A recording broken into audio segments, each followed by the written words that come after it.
కూడా ఒక జర్నలిస్ట్ కుటుంబం నుంచి వచ్చినటువంటి వ్యక్తినే సార్ ఇక్కడ జర్నలిస్టులకు సంబంధించినటువంటి అంశం పైన పెద్దలు రవీందర్న అడిగినటువంటి క్వశ్చన్కి ఒక చిన్న సప్లిమెంట్ సార్ ఇక్కడ డెస్క్ జర్నలిస్టులు ఫీల్డ్ జర్నలిస్టులు అని చెప్పి రెండు రకాలైనటువంటి జర్నలిస్టులు ఉన్నారు సార్. గత కొద్ది రోజుల నుంచి డెస్క్ జర్నలిస్ట్ సోదరులు చాలామంది మాకు కూడా అక్రిడేషన్ ఇవ్వాలనేటువంటి మాట చెప్తా ఉన్నారు సార్ చాలామంది. మరి ప్రభుత్వం సానుకూలంగా స్పందిస్తే బాగుంటుంది సార్. దాంట్లో రెండోది ఏంటంటే సార్, ఈ అక్రిడేషన్ కార్డ్ అనేది ఒక హోదాగా కోరుకుంటా ఉన్నారు సార్. కానీ అక్రిడేషన్ కార్డు వల్ల ఏం జరుగుతుంది అనేది ఇప్పటి వరకు చాలామందికి తెలుస్తలేదు సార్.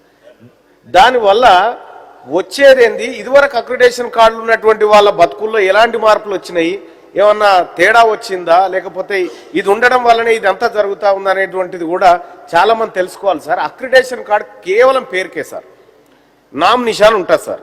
దాంతో వచ్చేది లేదు పోయేది లేదు సార్. అసలుగా వాస్తవానికి జర్నలిస్టులకు కావాల్సింది సార్ భద్రత కావాలి సార్ వాళ్ళకి. సో ఇవాళ ఇప్పుడున్నటువంటి పరిస్థితిలో సార్ నేను చాలా ఇంటర్నేషనల్ సర్వేలు ఆ తర్వాత రిపోర్ట్లు పరిశీలించిన తర్వాత చెప్తా ఉన్నా సార్, పత్రికలు ఫిజికల్గా పట్టుకొని చదివే వాళ్ళ సంఖ్య పడిపోయింది సార్. టీవీలు చూసే వాళ్ళ సంఖ్య పడిపోయింది సార్. దాదాపుగా 100లో 90% వ్యూవర్స్ డిజిటల్ మీడియా వైపు వచ్చేసారు సార్. కాబట్టి డిజిటల్ మీడియా పాలసీ ఒకటి రావాల్సినటువంటి అవసరం ఉంది సార్. సో మనం పత్రికల కోసం 100 కోట్ల రూపాయల అడ్వర్టైజ్మెంట్లు అవో ఇవో ఇచ్చి పత్రికలను కాపాడుతా ఉన్నాం సార్. దానివల్ల అప్పుడున్నటువంటి వర్క్ ఫోర్స్ ఇవాళ పత్రికల్లో లేదు. ఒకప్పుడు 100-200 మంది పనిచేస్తే ఇప్పుడు ఇద్దరితో పత్రికలు నడపొచ్చు సార్, ఆ పరిస్థితి ఉంది.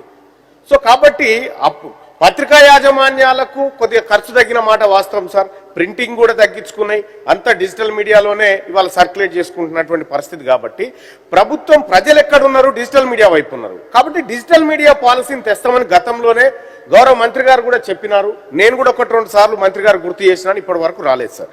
అదొకటి సార్. నిజంగా జర్నలిస్టులకు కావాల్సింది సార్ హెల్త్ కార్డులు కావాలి సార్. అవి హెల్త్ కార్డులు అంటే మనం సూచించినటువంటి దవాఖాన కాడ పోయి చూపించుకొని ఆన్నే చూపించుకోవాలి, ఆన్నే సూదిబంద్ వేసుకోవాలనేది కాకుండా సార్. సో ఇవాళ ఎట్లాగో ఆరోగ్యశ్రీ 10 లక్షల వరకు ఇస్తా ఉన్నాం సార్ మనం ప్రభుత్వం నుంచి. ఆ కార్యక్రమాన్ని ఆరోగ్యశ్రీ కార్డు ప్లేస్లో కొత్త కార్డు ఇచ్చేసి గిన్ని నెట్వర్క్ హాస్పిటల్లో ఇది పనిచేస్తుంది అనేటువంటి ఒక కార్యక్రమాన్ని తీసుకుంటే బాగుంటుంది సార్. ఇక మహిళలకు అక్రిడేషన్ వల్ల ఒక రవాణా కార్డు వస్తుంది సార్, ఫ్రీగా బస్ జర్నీ. ఆల్రెడీ మహిళలకు ఫ్రీగా ఇస్తూనే ఉన్నాం. మహిళలు పోగా మిగిలిన కొద్దిమంది పురుషులే సార్ ఒకవేళ ఇవ్వాలనుకుంటే. ఈ చిన్న చిన్న కార్యక్రమాలే సార్, ఇవన్నీ చేయాలి సార్. అలాగే సార్ ఇంకొకటి సార్, నిజంగా కొంతమంది జెన్యున్ గా పనిచేస్తున్నటువంటి జర్నలిస్టుల మీద బెదిరింపులు, దాడులు ఇవన్నీ జరుగుతూ ఉన్నాయి సార్. రక్షణ కోసం రాష్ట్ర ప్రభుత్వం వాళ్ళకు అండగా ఒక పాలసీని తీసుకురావాలి సార్.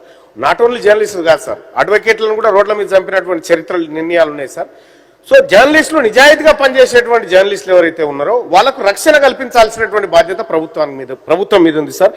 అలాగే చిన్న చిన్న పత్రికలు పెట్టుకొని ఇప్పుడు యూట్యూబ్ ఛానల్స్ తర్వాత డిజిటల్ ప్లాట్ఫామ్లు పెట్టుకున్నటువంటి వాళ్ళ పట్ల రాష్ట్ర ప్రభుత్వానికి ఉన్నటువంటి ఆలోచన ఏంది, వాళ్ళ పట్ల ఏమైనా ఈ రాష్ట్ర ప్రభుత్వం ఆదాయపరంగా వాళ్ళకి ఏమైనా మార్గాలు తీసుకొచ్చే అవకాశం ఉందా, లేకపోతే ఇక గతంలోనే ఉంటుందిగా జర్నలిస్టులకు మీడియా అంటే ఓన్లీ పత్రికలు, శాటిలైట్ ఛానళ్లు, ప్రింట్ మీడియా అనే మాత్రం అభిప్రాయం ఉందా ఈ రాష్ట్ర ప్రభుత్వం చెప్పాలి సార్.